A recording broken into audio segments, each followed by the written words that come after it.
আসসালামু আলাইকুম এভরিওয়ান, আপনারা সবাই কেমন আছেন? আলহামদুলিল্লাহ আমি ভালো আছি। দেখেন, প্রচুর পরিমাণের মতন কাঁঠাল হয়েছে মাশাআল্লাহ আমাদের গাছে। অনেক কাঁঠাল বিক্রি করে ফেলছেও অলরেডি, এবং আজকেও অনেকগুলো কাঁঠাল গাছ পাকনা নামানো হয়েছে, এবং মাদ্রাসাও কাঁঠাল দিয়েছে, কারণ অনেক কাঁঠাল পেকে গিয়েছে এক্ষেত্রে গাছ পাকনা।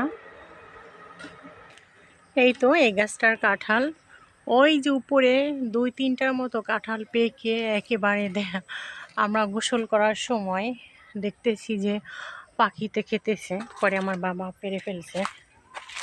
অনেক মিষ্টি এই গাছের কাঁঠাল, আর রোয়াগুলো অনেক সুন্দর, হলুদ হলুদ।